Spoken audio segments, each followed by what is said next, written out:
A chatbot reads your prompt, writes some text, and stops. It lives on a flat screen and it gets to answer just once. Now picture the same kind of AI stepping off that screen into a body, with cameras for eyes and motors for muscles, told only this in plain words: fold the laundry. It has to find the clothes, pick one up without crushing it, and keep going even if a sock slips out of its grip. That is physical AI, also called embodied AI, and at the big electronics show in early 2026, it was the headline of the whole event. One chip maker's chief executive even called it the ChatGPT moment for physical AI, when machines begin to understand, reason, and act in the real world. Hold that claim loosely. It is a claim, not a settled fact. But the shift underneath is real. So let us see what this actually is, how a robot truly thinks, where it genuinely works, and where the flashy demos quietly mislead you. Here is the core difference, the one idea to leave with. A chatbot answers and stops. A robot can never stop because the world keeps moving. So instead of one shot, it runs a loop dozens of times a second, perceive the scene, decide an action toward the goal, act with the motors, then sense the result and correct. Perceive, decide, act, feel the result again. Engineers call this the perception, planning, and control loop, but the timeless word is feedback. Open that loop, stop checking the result, and the robot goes blind to its own mistakes. The brands churn, the loop does not. And the modern engine driving that loop has a name worth knowing: the Vision Language Action Model, or VLA. Given an image of what the cameras see, plus an instruction in everyday language, a single VLA outputs the low-level actions to do the task. Vision plus language fused directly into action. One more thing to clear up. The humanoid shape is just a form factor, not the point. The same brain runs in a walking humanoid, a wheeled arm, or a two-armed tabletop rig. Human-shaped robots get the hype only because our world is built for human bodies. Let us name the real landmarks so the field has faces. In 2023, a Google DeepMind system called RT2 established this whole VLA paradigm. Then came Gemini Robotics, adding physical action as a new output for a large model. NVIDIA released an open humanoid model called NVIDIA GR00T. Boston Dynamics paired its electric Atlas robot with DeepMind's brains. And startups like Figure with Helix and physical intelligence, with models named Pi 0 and Pi 0.5, push the frontier. Different logos, one shared idea. Now, why is this a moment and not a gimmick? Because the same recipe that made chatbots work is now producing actions instead of words. RT2 showed a robot doing tasks that never appeared in its training, like moving a banana to the sum of 2 plus 1, because plain web knowledge leaks in. That common sense now tints what the robot does, and the payoff is universal. Text is forgiving, the physical world is not, and every single person shares it. A viewer in Brazil, Nigeria, Germany, or Japan all live in the same unforgiving world a robot must handle. That is also where the money and research are pouring right now, the honest reason for the timing. So what can these systems actually do today? 4 things stand out. First, generalize. Gemini Robotics is reported to handle tasks it never saw in training, and DeepMind says it more than doubles the score of earlier VLAs on their generalization test. That is their own benchmark, so treat the exact number as a vendor claim. Second, react in real time. If an object slips from the grip or someone moves an item mid-reach, the model replans and carries on, no restart. That is the loop earning its keep. Third, fine dexterity, real hands doing real precision, like folding paper or packing a snack into a bag. Figure says its Helix robot can pick up thousands of small household items it has never seen, just from a spoken request, though that is the company's own claim. Fourth, plan a long job and then do it. Tell it, do the laundry, and a planning model breaks that into steps while an acting model carries each one out. Engineers call that long horizon task decomposition. The newer models also read the world precisely now. pointing, counting, even reading the needle on a dial. Now the heart of it. How does a robot really think? Let us walk the loop, naming each real term. First, perceive. Cameras, depth sensors, joint encoders, and force sensors pour in raw readings. A perception stack turns those pixels into an understanding of the scene, what objects are present, where they sit in 3 dimensions, and where the robot's own body is. 2 words to keep. Proprioception is the robot sensing its own joints, the way you can touch your nose with your eyes shut. And state estimation is fusing noisy, imperfect sensors into one best guess of what is really true. Then decide. And here we name the load-bearing idea of the whole field. The policy. A policy is simply a function that takes the current observation and the goal and returns an action. That is it. Everything else, the VLA, the world model, every trick we are about to open up, is just a way to build that policy. Picture the policy as a brain box. Observation and goal go in one side, and action comes out the other. The rest of how it works is just opening that box. Let us pry open that box. A modern VLA is built on a pre-trained vision language model. It takes the camera image and the text instruction and encodes them together into one shared sequence, in what is called a latent space, a common inner language where pictures and words live side by side. This is exactly where web knowledge enters, where mugs having handles becomes useful for grasping. RT2 was built by fine-tuning existing vision language models on real robot demonstrations. Then the genuinely interesting question, the one that splits the field in two. How does that understanding become the precise numbers the motors need? That is the action decoder, and there are 2 families. First, discrete tokens. The action gets chopped into whole numbers and spat out just like words. RT2 literally emits a little string of integers for position, rotation, and the gripper. It reuses all the language machinery, but chopping smooth motion into chunks can limit precision and speed. Second, continuous output, often built with a method borrowed from image generators called diffusion. It denoises a smooth curve of motion straight out, giving accurate, high-frequency control up to 50 times a second in one system. One staircase of tokens, one smooth curve. We have perceived and decided. Now act. A low-level controller takes the chosen action and converts it into precise torque or position commands for the actuators, which is just the proper word for the motors.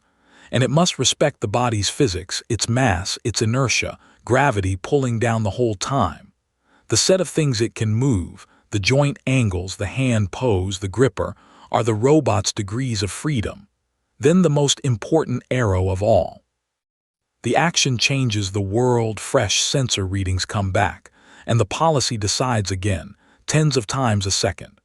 That is closed-loop control, and it is the whole game. Because it is closed-loop, a tiny early error feeds the next observation and can grow, which engineers call compounding error. Drift a millimeter, and the next reach is off, and the next. So the thing that actually ships is not peak cleverness, it is robustness, the boring ability to notice the wobble and correct it on the very next lap of the loop. A robot that recovers beats a robot that is brilliant once and then drifts away. Now a pattern worth teaching because the leaders all landed on it independently, a strong sign it is real and not one company's gimmick. Call it the 2-speed brain. There is a slow system, a deliberate planner, usually a big vision language model that reasons carefully, and a fast system, a reactive controller that turns plans into smooth motion at high speed, like a reflex. NVIDIA's GR00T describes exactly this, a slow-thinking model for decisions and a fast-thinking action model mirroring human reflexes. DeepMind splits it the same way, and figures Helix uses the same framing. Picture a big slow gear meshing into a small fast gear that spins far faster. And the slow brain can do something powerful. It can call tools, running a web search before acting, say, checking recycling rules before sorting trash. That is where agents and physical AI fuse. Some systems go further and learn a world model, a prediction of how the scene will change if the robot does a certain action. With it, the robot can imagine the consequences of a move before committing a single motor, like dreaming a few seconds ahead, then choosing the better future. NVIDIA's Cosmos models are positioned as exactly this. So the policy decides. But where does the skill come from in the first place? Two main ways. The dominant recipe is imitation learning, also called behavioral cloning. A human guides the robot through a task, often by teleoperation, literally operating the robot remotely like a puppet, recording the instruction, what the cameras saw, and the exact motion. The model then learns to copy those demonstrated trajectories. RT2, again, was fine-tuned on real robot demonstrations this way. The second way is reinforcement learning, learning by trial and error against a reward, which suits skills that are hard to demonstrate cleanly, especially balance and whole-body movement. Just staying upright and walking without falling is its own hard problem. The robot tries, falls thousands of times. A reward ticks up when it does better, until it stands and walks. In a famous early result, this kind of trial and error training even taught a robot hand to solve a Rubik's Cube. But there is an obvious problem with trial and error on a real body. It is slow, costly, and dangerous, and it sets up the single cleverest trick in the whole field. You cannot crash a real robot 1,000,000 times, so the cheat code is simulation.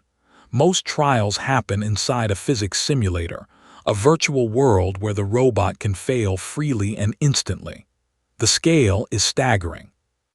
NVIDIA reported generating 780,000 synthetic practice runs, which it called the equivalent of about 9 months of human demonstration, in roughly 11 hours, and said mixing that synthetic data with real data improved its model by about 40%. Those are the company's own numbers, not independently audited, so hold them as reported, not gospel. But here is the catch. The simulator is never a perfect copy of reality. The physics and sensors differ, and that difference is called the reality gap. A policy trained only in a clean simulation can stumble on a real body. The standard fix is elegant, and it is called domain randomization. You randomize everything across thousands of simulated worlds, the textures, the lighting, the weights, the friction, the sensor noise. The logic: if the policy works under every crazy random world, then the real one is just one more world it can handle, often with no real-world tuning at all. Now the deep point most coverage skips, the one that explains everything. The real bottleneck is not compute, it is data. Think about why chatbots got so good. The entire web of human text was sitting there to learn from. But action-labeled robot data, recordings of a body doing tasks, does not exist at internet scale. Nobody put millions of hours of robot motion online. Industry estimates put what a modern VLA needs on the order of 10 to 20,000 hours of carefully recorded teleoperation, and a single operator produces only a handful of these episodes per hour. So data, not graphics chips, is the moat. Those exact figures are 2026 estimates, so treat them as ballpark. The response is to pool data across the whole field. A DeepMind effort called OpenX Embodiment has gathered over 1 million real robot trajectories from 22 different robot bodies, and that pooling pays off. DeepMind reports that skills it trained on one robot just worked on a completely different robot body. Cross-embodiment transfer, one learned skill hopping between machines. That is real and notable, but it is their demonstration, not a universal guarantee, since every new body still partly resets the data need. Let us compare, because this explains why this is so much harder than a chatbot. Language is discrete, you pick from a finite list of words. It is turn-based, you can take your time. And it is forgiving, a clumsy sentence costs nothing and you can hit undo. The physical world is the opposite on every count. It is continuous, there are infinitely many positions a joint can take. It is real time, you cannot pause gravity while you think. It is partially observed, The cameras simply miss things behind other things. And it is unforgiving. One bad push of torque and the plate is shattered on the floor with no undo button. That is the whole difficulty in one picture. There is also a contrast with older robots. Caged industrial arms in factories are rock solid, often cited near 95 to 99% reliable, but only on one fixed, repeated task. General humanoids are nowhere near that steadiness in open, messy spaces yet. The trade is generality versus reliability. The old arms are dumb but bulletproof, the new ones flexible but still brittle. And the leap of the VLA is replacing a hand-wired pipeline of separate modules with one learned function that inherits web common sense. So how would you actually touch any of this, and what does it cost? It is more open than you might think. NVIDIA's GR00T is released as an open model you can download. DeepMind's reasoning model is reachable through its developer interface, and companies like Figure run their own stacks on their own hardware. So a developer can reach the planning brain through a normal interface today, but the acting VLA, the part that moves a body, still needs a real robot.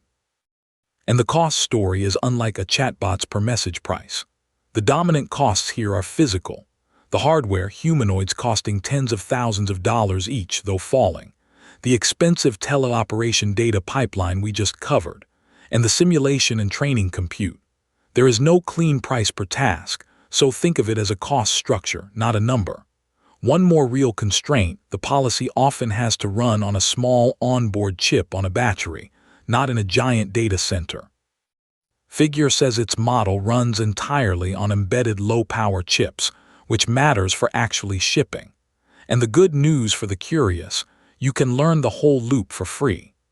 Open robot models, open datasets, and free simulators let you train and test a policy with no robot at all, the same simulation-first path the big labs use.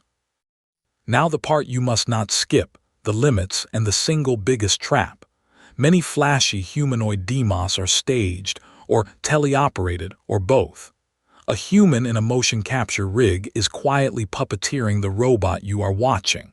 The most flagged case is one carmaker's robot. At a 2024 event, the robots were reported to be assisted by human teleoperators, and in a late 2025 demo, a falling robot moved its hands toward its face the way a person removes a headset, which many read as a sign a human was at the controls. The company disputes the specifics, and its chief executive says it was not remotely controlled, so attribute this to press analysis, not stated fact. But the rule for you is firm. Never take a demo as proof of autonomy. Show the loop, not the marketing reel. Beyond that, the reality gap is not solved in general. A policy can still degrade on a messy real site. Safety is an open research area, not a shipped feature. DeepMind even released a safety benchmark and proposed natural language rules, a kind of robot constitution, precisely because this is being worked on, not done. And the generalization is still narrow. Most real wins are in constrained factory or warehouse roles, not your cluttered kitchen yet. Let us puncture the common misreadings one at a time. That a robot thinks like a chatbot, no, a chatbot answers once. A robot runs a continuous loop with feedback. That a viral demo proves autonomy, often no, many are teleoperated.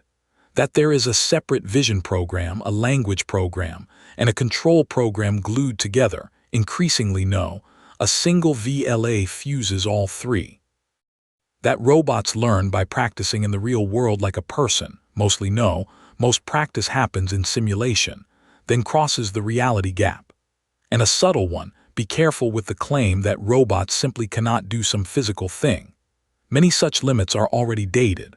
Early VLAs struggled to grasp objects they had never seen, but newer ones handle thousands of unseen items, and others now show open-world generalization. So frame the fixed limits as history, as progress. The genuinely still hard parts, full reliability in the open world, autonomy without a human helper, real safety guarantees, those you can state plainly today. So step back. Today's best systems are genuine progress, not hype. VLAs that generalize, two-speed brains that plan and then act, simulation that crosses into reality, skills that hop between bodies.